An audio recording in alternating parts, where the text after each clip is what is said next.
मुद मंगलमय संत समाज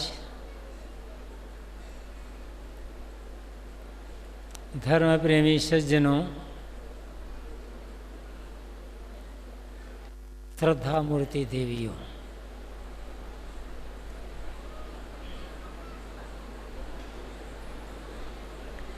एक बहुत सामान्य किंतु महत्वपूर्ण विषय पर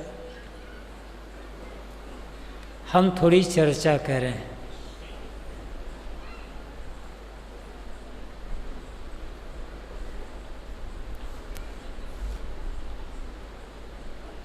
दुनिया में जितने भी मत पंथ संप्रदाय हैं,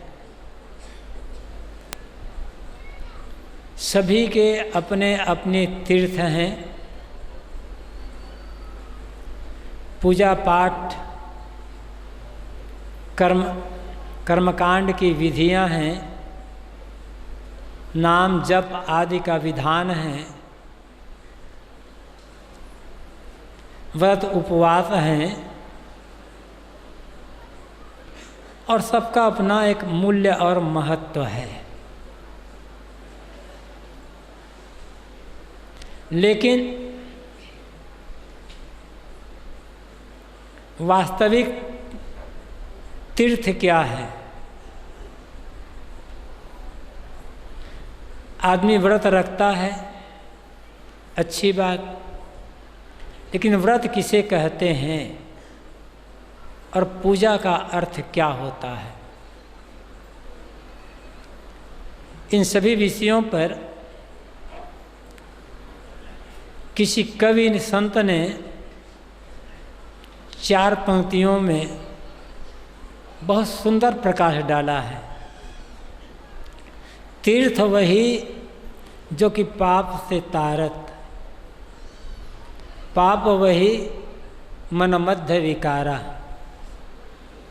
सो सतसंगत तीरथ सत्य है, नाशत दुर्गुण लागे न बारा। व्रत वही जो बुरे कर्म त्यागहु, और जो व्रत सो झूठ पसारा। पूजा वही जो कि चेतन पूजत, जाप वही गुरु प्रेम न टारा। तीर्थ कौन है, क्या है? जो पाप से तार दे।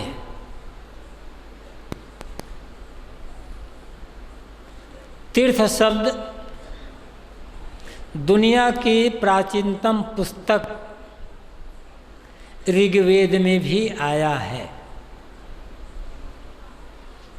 और तीर्थ का पहला अर्थ होता है घाट, रास्ता, मार्ग।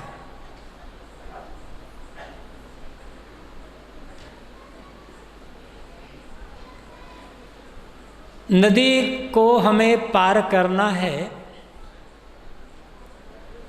नाव नहीं है तो कहाँ से कैसे पार करें नदी को? जहाँ पानी की गहराई है, पानी ज़्यादा गहरा है, वहाँ से पार करने में कठिनाई होगी। जहाँ पानी की गहराई तो नहीं है लेकिन धारा तेज है, वहाँ से भी नदी को पार करने में कठिनाई होगी। जहाँ धारा भी तेज ना हो, सामान्य हो, और पानी गहरा ना हो, वहाँ से नदी को पार करने में सरलता होती है, और उस जगह को कहा जाता है घाट, मार्ग। जिस मार्ग से चलकर हम अपनी मंजिल तक पहुँच जाए, उस मार्ग को कहा जाता है तीर्थ। धीरे धीरे चल करके तीर्थ का अर्थ बदलता चला गया।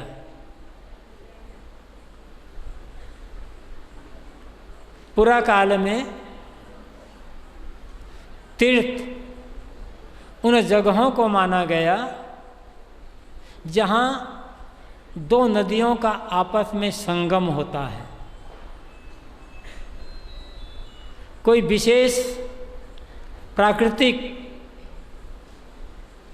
पर्वतीय गुफा, पर्वतीय क्षेत्र, उसको तीर्थ कहा गया। जहाँ किसी महापुरुष का जन्म हुआ है, शरीरांत हुआ है, या जहाँ किसी महापुरुष ने त्याग तप साधना किया है, उस जगह को तीर्थ कहा गया। और दुनिया के हर देश में अपने तीर्थ बनाए गए हैं। भारत में तो कहना ही क्या, कोने कोने में तीर्थ। वहाँ जाने से वहाँ की सभ्यता, वहाँ की संस्कृति, वहाँ के रस्म रिवाज, खान पान, लोगों के रहन सहन का ज्ञान होता है। किसी तीर्थ में देश के कोने कोने से लोग आए होते हैं, तो परस्पर में मिलने से राष्ट्रीय भावना बढ़ती है। तीर्थों में संतों के, महापुरुषों के दर्शन होते हैं, उनके सत्संग सुनने का, ज्ञानोपदेश सुनने का अवसर भी मिलता है। ये सब तीर्थ जाने के फायदे हैं। अब फिर घर गृहस्थी में रहते रहते एक ही प्रकार के काम धाम आदि करते करते मन उचाट जैसा हो जाता है। अनेक प्रकार की उलझनें आ जाती हैं। कुछ दिन के लिए निकल गए घर से बाहर, 10, 15, 20 दिन के लिए, नए लोग मिले तो घर की समस्याओं से मन हट जाता है, तनाव दूर हो जाता है, सरल हो जाता है। नए नए लोग मिले, उनसे बातचीत में प्रसन्नतापूर्वक समय बीत जाता है। तो दुनियादारी, घर गृहस्थी से हट करके लोग अलग कहीं पवित्र जगह में जाएं, शुभ काम करें, संतों दर्शन शासन का लाभ लें, इसके लिए तीर्थ बनाए गए। धीरे धीरे तीर्थों की महिमा बढ़ती गई। अब फिर तो बहुत कुछ कह दिया गया कि इस तीर्थ में नहाओगे तो ये फल मिलेगा, इस तीर्थ में नहाओगे ये फल मिलेगा, इस तीर्थ में नहाने से सारे पाप कर कर के स्वर्ग मिलता है, मोक्ष मिलता है। बहुत कुछ कहा गया महिमा में, और इसी महिमा में लोग भूलते चले गए। तीर्थ का अर्थ हो गया तारने वाला। लेकिन वो कौन सा तीर्थ है जो हमें तारता है, ये समझना होगा। किसी तीर्थ में गए, वहाँ कोई सरोवर है, कुंड है, झील है, नदी है, आपने वहाँ स्नान किया, तो वहाँ नहाने से आपका क्या धुलेगा? शरीर धुलेगा, जो आपका तन है वो धुलेगा। और पाप कहाँ रहता है? तन में चिपका है कि मन में है? किसी भी तीर्थ में नहा लो, आपका शरीर धुलेगा, मन नहीं धुलेगा। और पाप मन में रहते हैं, तो तीर्थ में नहाने से पाप कहाँ से कटेगा, कैसे कटेगा? थोड़ा सा विचारो। तीर्थ में जाना गलत नहीं है, लेकिन तीर्थ में नहाने से पाप कटता है, ये भावना गलत है। इस भावना में लोग भटक जाते हैं। कौन सा तीर्थ है जो हमें पाप से तारता है, ये समझना होगा। और पाप क्या है, ये भी समझना होगा। तीर्थ भी अनेक प्रकार के माने गए हैं। एक है व्यवहारिक तीर्थ, दूसरा है भौतिक तीर्थ, तीसरा है धार्मिक तीर्थ, और चौथा है आध्यात्मिक तीर्थ। व्यवहारिक तीर्थ, जिस तीर्थ से होकर दुनिया के हर आदमी को गुजरना पड़ता है। जो तीर्थ न मिले तो आदमी जीवन जी नहीं सकता। जहाँ हमारे जीवन पलता है, पहला तीर्थ है माँ की गोद, व्यवहारिक तीर्थ। पालन पोषण हमारा कहाँ हुआ है? माँ की गोद से बढ़कर व्यवहार में और कोई तीर्थ नहीं है। माँ की गोद में रह करके बच्चे को जो वात्सल्य मिलता है, स्नेह मिलता है, दुनिया में कहीं नहीं मिल सकता।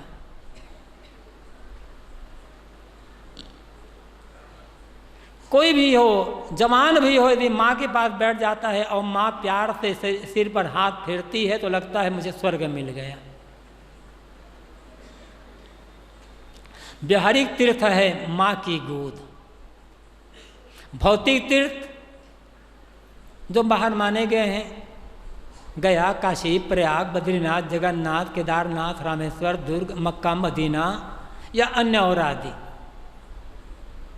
वहाँ जाने से जो जो महापुरुष वहाँ हुए हैं उन महापुरुषों की याद होती है, उनका त्याग तप, उनके जीवन की रहनी, उनके जीवन कुछ आदर्श, उन सबकी याद होती है, अच्छी प्रेरणा मिलती है, श्रद्धा बढ़ती है, भावना बढ़ती है, भक्ति भावना का विकास होता है। इसलिए वहाँ भी जाना जरूरी है। धार्मिक तीर्थ सत्संग, जहाँ से हमें ज्ञान की बातें सुनने को मिलती है, जीवन जीने की कला मिलती है, क्या अच्छा है, क्या बुरा है, क्या बंध है, क्या मोक्ष है, क्या अपना है, क्या पराया है, इसका ज्ञान मिलता है, जीवन के रहस्य का बोध मिलता है। वह सत्संग धार्मिक तीर्थ है।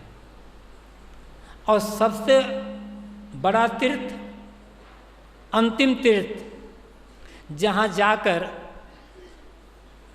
गंतव्य समाप्त हो जाता है, मंजिल समाप्त हो जाती है, वह है आध्यात्मिक तीर्थ, अपनी आत्मा, आत्मलीन हो जाना, आत्मस्थित हो जाना। और इसी तीर्थ को न जानने के कारण मोक्ष के लिए, स्वर्ग के लिए आदमी बाहर भटकता रहता है।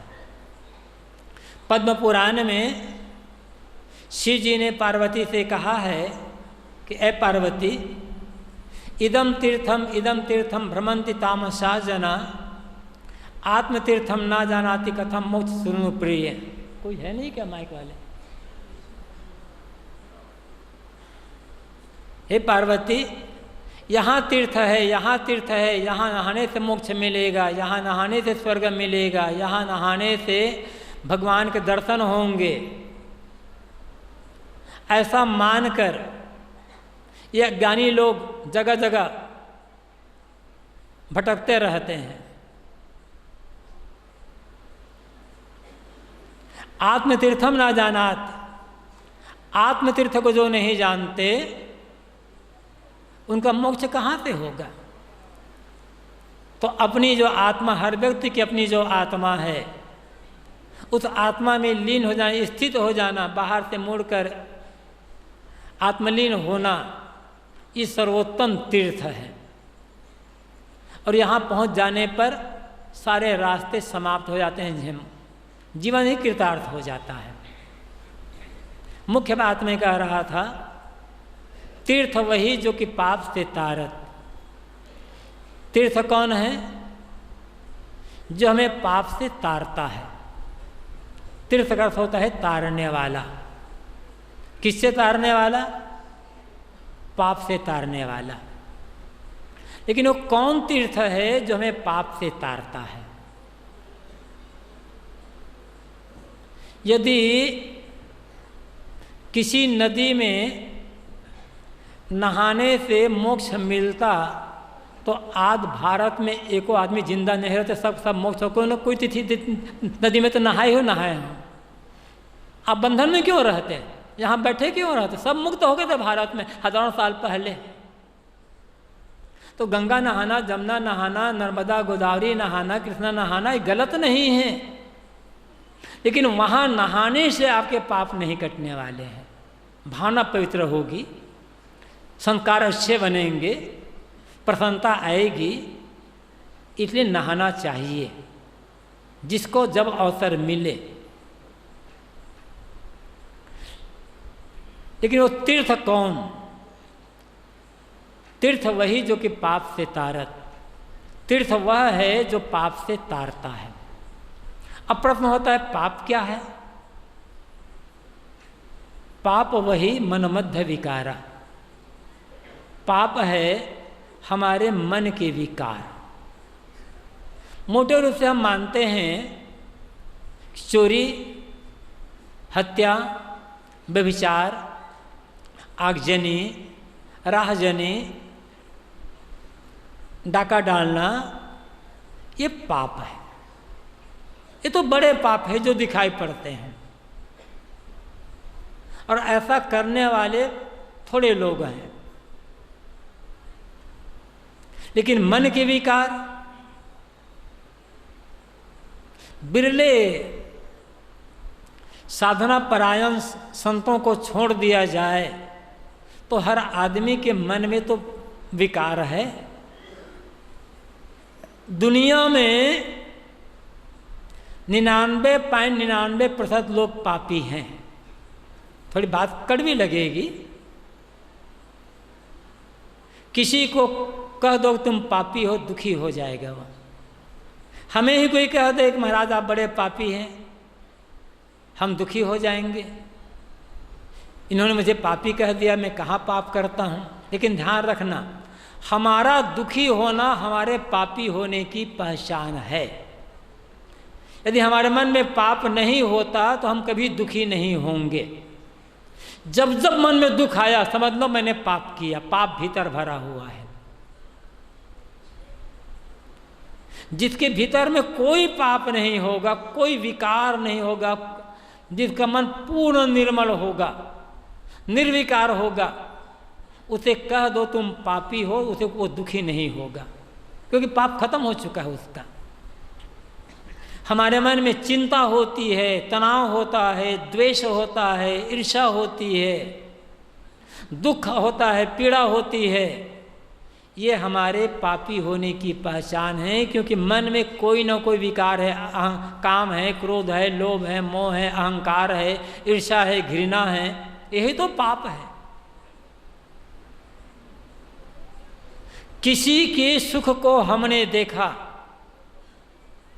किसी हमारे पड़ोसी ने या किसी दूसरे व्यक्ति ने बड़ा बढ़िया मकान बना लिया, बढ़िया दुकान बना लिया, दुकान उसका खूब बढ़ गया, उसके बेटों को अच्छी नौकरी मिल गई, हमारे पड़ोसी को व्यापार में खूब लाभ हो गया, और यह बात सुनकर हमारे मन में ईर्ष्या हो गई, दुख आ गया, तो हमने पाप कर लिया।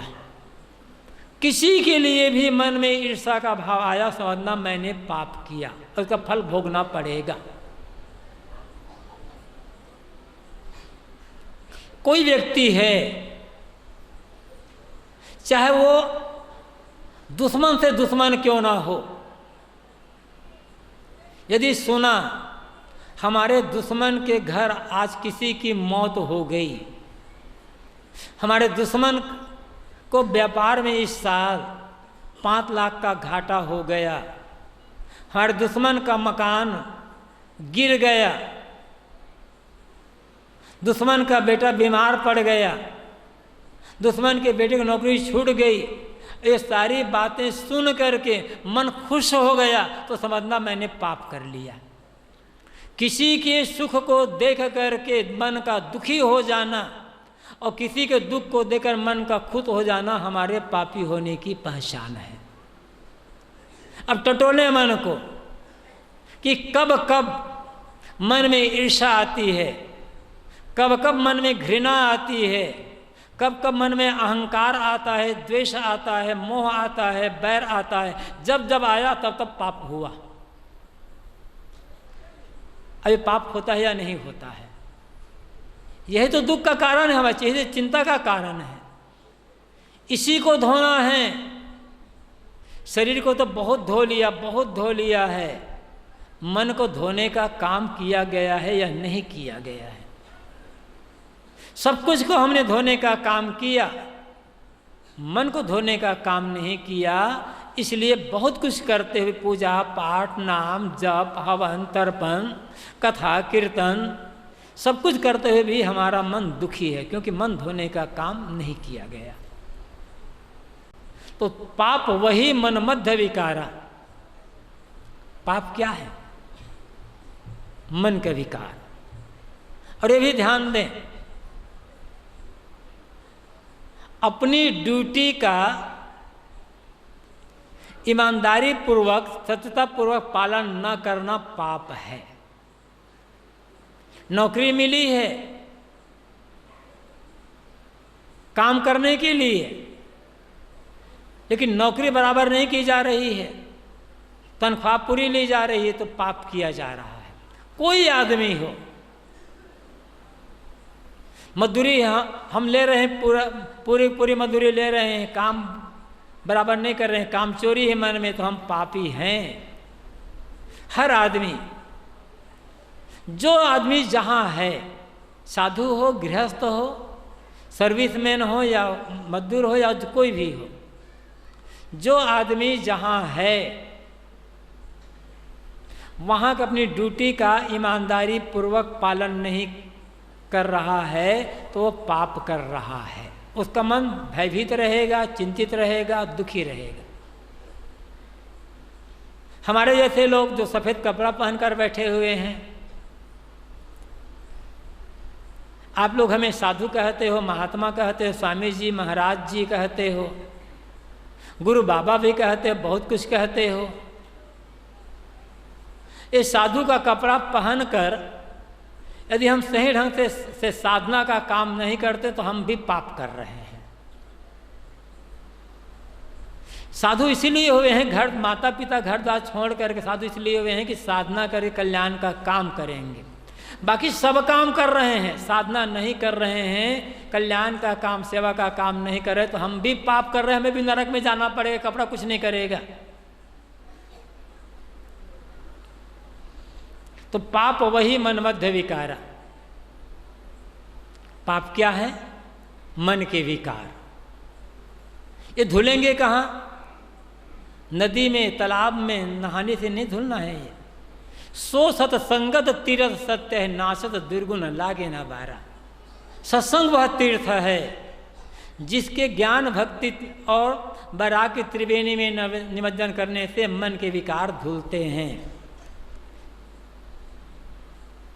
मुद मंगलमय संत समाजू जो जग जंगम तीर्थ राजो। ये संत समाज, संतों की संगत, किसी भी मत के संत हों, किसी परंपरा के, किसी संप्रदाय के संत हों, जो संत ज्ञान भक्ति सदाचार सद्गुण की सीख देते हैं, जहाँ जीवन जीने की अच्छी प्रेरणा मिलती है, वह जो सत्संग है वह तीर्थ है। जब हम उसमें डुबकी लगाते हैं, ज्ञान की बातें सुनते हैं, मनन करते हैं, चिंतन करते हैं, आचरण करते हैं, तो धीरे धीरे हमारे मन के विकार भूलते चले जाते हैं और हमारा कल्याण हो जाता है। सत्संग रूपी तीर्थ को छोड़ करके और कोई जगह नहीं है जहाँ जाने से हमारे मन के विकार रूपी पाप धुलते हों। इसलिए जो आदमी जहाँ है, चाहे साधु हो चाहे गृहस्थ हो, जब भी अवसर मिले तो सत्संग करके अपने मन को विकार को धोने का काम उसे जरूर करना चाहिए, अन्यथा जीवन खाते पीते आजकल में व्यतीत तो हो जाएगा।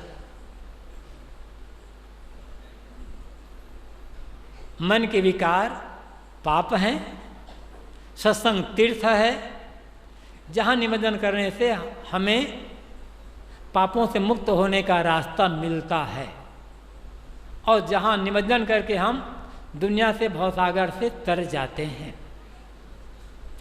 व्रत वही जो बुरे कर्म त्याग हो, और जो व्रत से झूठ पसारा। व्रत क्या है? अनेक प्रकार के व्रत करते हैं लोग, एकादशी व्रत, पूर्णिमा व्रत, 14 व्रत, ये व्रत वो व्रत, बहुत व्रत करते हैं। अच्छा है, करना चाहिए जो जितना कर सके, लेकिन व्रत क्या है? उपवास रहना व्रत नहीं है। वो भी व्रत है लेकिन बहुत स्थूल है। हम उपवास कर लिए, भोजन नहीं किए, सोच लिए अभी हमने तो व्रत कर लिया, अधूरा है। व्रत को भी समझें और उपवास को भी समझें। उपवास का वास्तविक अर्थ क्या है ये समझ लें। सामान्यतः हम समझते हैं कि भोजन न करना, अनशन रह जाना, ये उपवास है, स्थूल है, ये बाहर का है। वास्तविक उपवास क्या है? उप कहते हैं निकट को, पास को, वास कहते हैं रहने को, निवास करने को। अपना जो इष्ट है, गुरु का जो ज्ञान है, भक्ति है, सेवा है, उसके निकट मन को बैठा कर रखना, यह उपवास है। अब गुरु ज्ञान के निकट मन को बैठा करके रखें, रोज उपवास हो रहा है आपका, सब भोजन भले करते रहो रोज। गुरु के ज्ञान के निकट, गुरु के याद के निकट, अपने जो जिसे आप इष्ट मानते हो उसके याद में मन को डुबा कर रखना, ये उपवास है। ऐसा उपवास करके देखो, पाप कट जाएगा। भोजन छोड़ देने से पाप नहीं कटेगा। समय समय से 15 दिन में, महीना दिन में किसी दिन भोजन न करना, वो भी अच्छा है। पेट हल्का हो जाता है, पेट को आराम मिलता है, भोजन का पाचन ठीक से होता है, वो भी ठीक है। और ऐसा व्रत रखेंगे तो ये फल मिलेगा, ये तो महिमा में है। महिमा करने से लोगों के मन में एक श्रद्धा जमती है। महिमा न बताओ तो लोग उपवास नहीं करेंगे। यहाँ बैठी हुई जो देवियाँ हैं,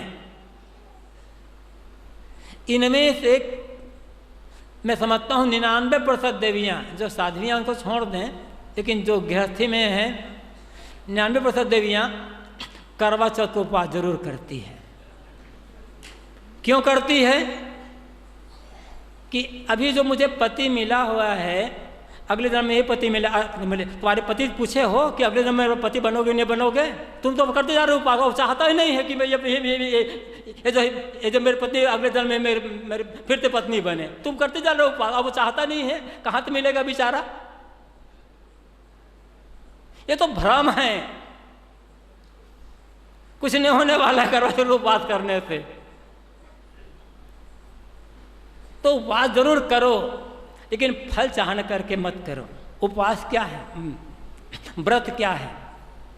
व्रत वही जो बुरे कर्म त्याग हो, बुरे कर्मों का त्याग।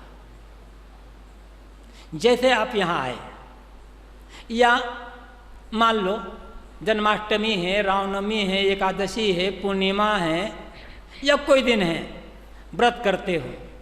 ये सोच लो कि आज मैं व्रत कर रहा हूँ, तो आज दिन भर मैं झूठ नहीं बोलूँगा, गुस्सा नहीं करूँगा, लोभ नहीं करूँगा, किसी के साथ छल कपट का व्यवहार नहीं करूँगा, किसी की निंदा नहीं करूँगा। आपका व्रत हो गया।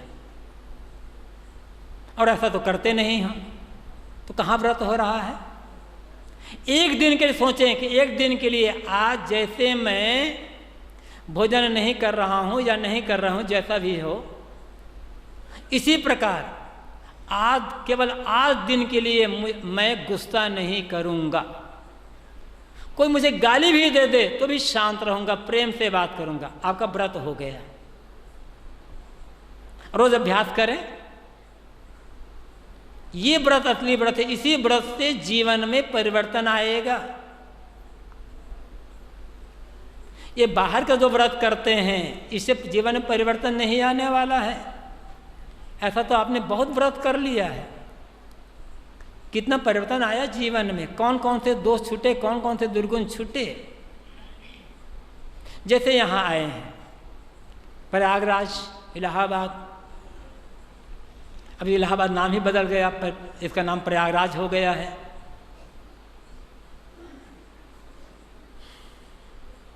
तो यहाँ आप आए हैं, सत्संग में आए हैं। ये सोच लें कि यहाँ मैं प्रयागराज में कबीर आश्रम में सत्संग में आया हुआ हूँ, तो जाते समय सोच लें कि जैसे यहाँ विदाई होती है, आप गुरु पूजा करते हो, सोच ले कि यहाँ मैं आया हूँ तो आज विदाई में गुरु जी को अपनी अमुक बुराई में भेंट में दे रहा हूँ। कोई बीड़ी पीता है छोड़ दे, व्रत हो गया। तंबाकू खाता है, गुटखा खाता है, छोड़ दे, व्रत हो गया। कोई गुस्सा करता है, छोड़ दे, व्रत हो गया। आपने गुरु विदाई दे दी, आपका व्रत हो गया। तो व्रत वही जो बुरे कर्म त्याग हो। वास्तविक व्रत है बुरे कर्मों का त्याग। बाहर से भी त्याग, भीतर से भी त्याग। पहले बाहर से त्याग है, फिर भीतर से त्याग होता रहेगा। दृढ़ निश्चय कर लें। आदमी में महाबल है, महान बल है। जो निश्चय कर लेगा आदमी, ठान लेगा, वो कर लेगा। कोई भी गलत कर्म यदि जीवन में है, कोई दोष है, दुर्गुण है जीवन में, कभी हम ऊपर नहीं उठ पाएंगे। वो दोष खटकता रहेगा, खींचता रहेगा भीतर भीतर। 9 मन दूध बटोरी के टिपके किया विनाश। साहब ने कहा है सारी योग्यताएं इकट्ठी की गई, 9 मन दूध इकट्ठा किया गया बड़ी मेहनत से, उसे गरमाया गया और जब दूध खोलने लग गया तब उसमें खटाई डाल दिया गया, सब दूध बेकार फट गया। ऐसे ही आप सज्जन हैं, भक्त हैं, सदाचारी हैं, ज्ञानी हैं, विद्वान हैं, सेवा परायण हैं, लेकिन कोई दोष है तो खटाई पड़ गया, सब योग्यता नष्ट हो जाएगी। तो बुरे कर्मों का त्याग करना, यह वास्तविक व्रत। पूजा वही जो कि चेतन पूजक। पूजा क्या है? चेतन की पूजा। चेतन कौन? प्राणी। उसमें भी खास करके मनुष्य। घर में आप रहते हैं, माता पिता, सास ससुर, दादा दादी, नाना नानी, जो बुजुर्ग हैं उनकी सेवा करो। बराबर वाले हैं, पति पत्नी हैं, भाई भाई हैं, देवरान जेठान हैं, ननद भावाज हैं, आपस में प्रेम से समता से एकता से रहो, पूजा हो गई। छोटे बच्चे हैं, उम्र में, पद में, मर्यादा में छोटे हैं, उनके साथ दया का, करुणा का, प्रेम का, वात्सल्य का, स्नेह का व्यवहार करो, उनकी पूजा हो गई। कुल मिलाकर मनुष्यों की जो सेवा है, प्राणियों की जो सेवा है, मानवता प्राणियों के साथ दया का, करुणा का व्यवहार, मनुष्यों के साथ प्रेम का, सेवा का व्यवहार, ये वास्तविक पूजा। नर सेवा नारायण सेवा कही जाती है। नर की सेवा ही नारायण की सेवा है। नर से दुश्मनी करके नारायण से की सेवा, नारायण की पूजा नहीं बन सकती है। नारायण को खुश करना है तो पहले नर को खुश करो। जिन लोगों के साथ रहते उनके साथ सुंदर व्यवहार, तन से, मन से, वचन से किसी प्रकार की कोई तकलीफ ना हो, इतना ध्यान रखें। हम स्वयं तकलीफ नहीं चाहते, स्वयं पीड़ा नहीं चाहते, और दूसरों को तकलीफ दे रहे हैं, दूसरों को पीड़ा दे रहे हैं, तो हमें भी तो तकलीफ और पीड़ा भोगना ही पड़ेगी। कहाँ जाएंगे?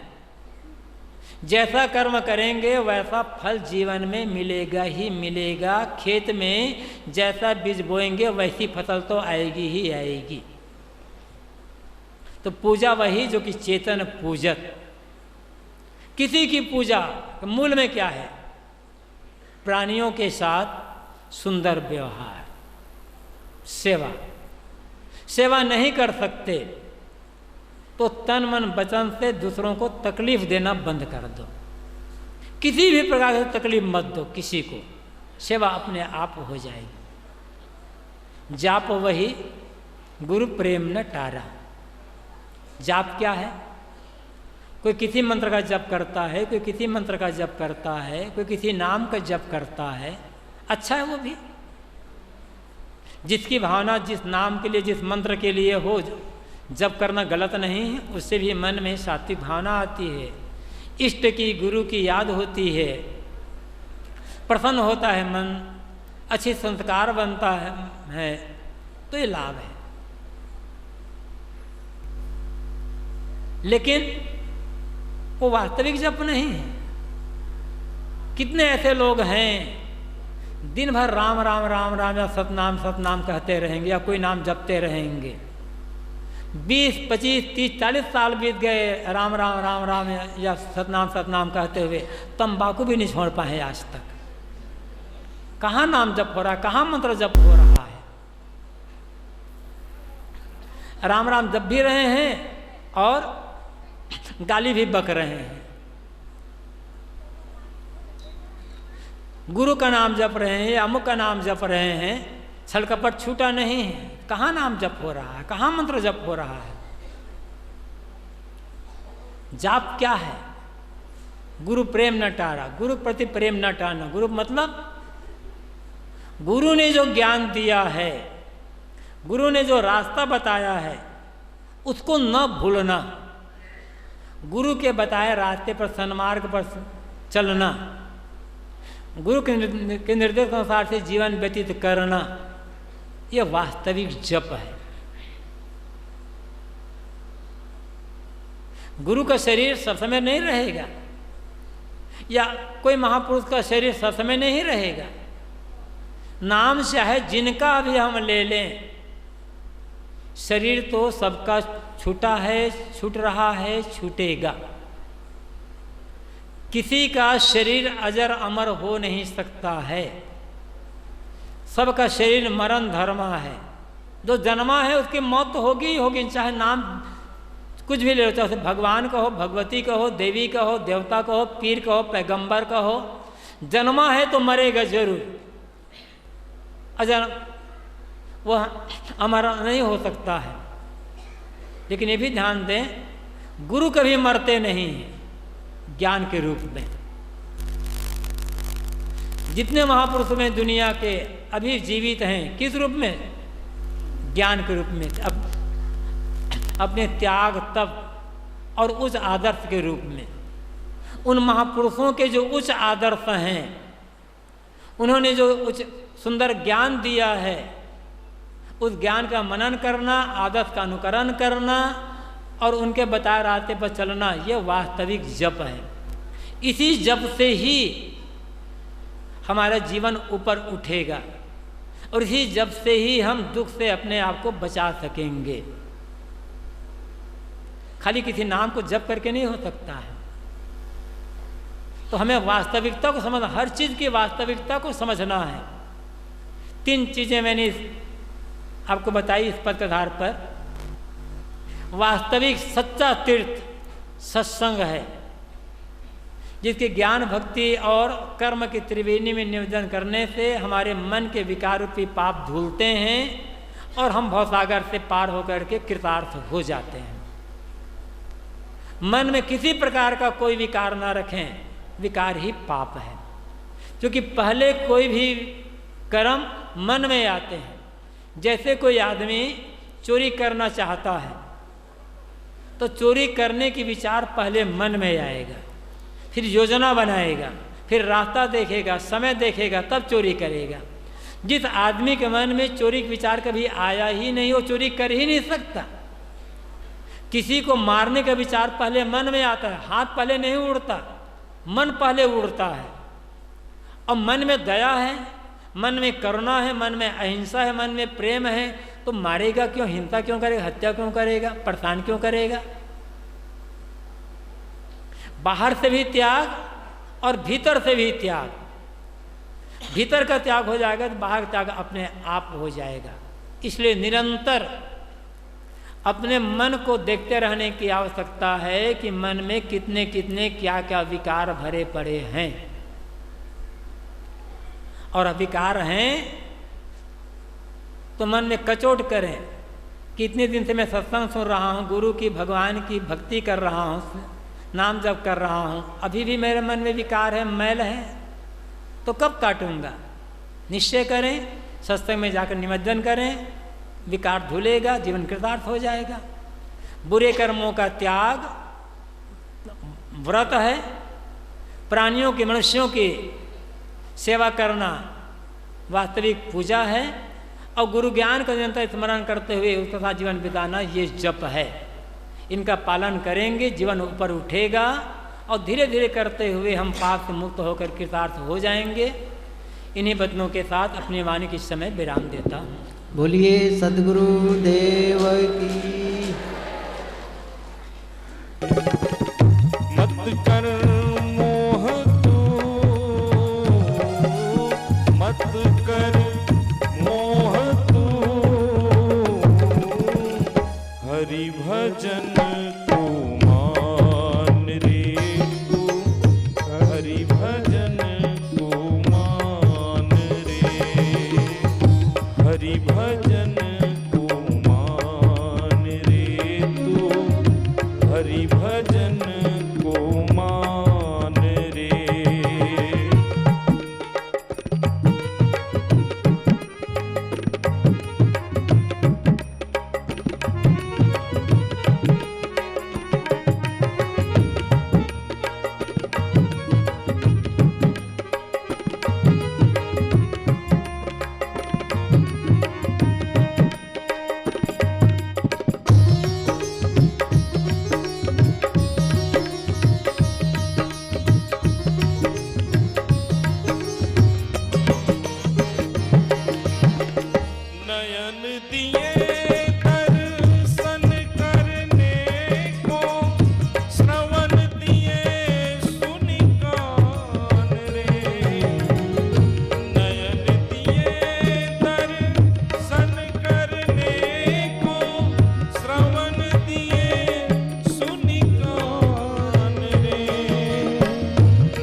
तन निज पद खान रे, मत कर मोह तू,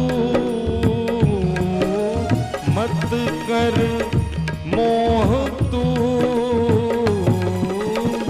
हरि भजन को मान रे तू, हरि भजन को मान रे, हरि भजन को मान रे तू, हरि भजन को मान रे। प्रेम से बोलिए सदगुरु कबीर साहिब की जय। आज का कार्यक्रम यहीं समापन।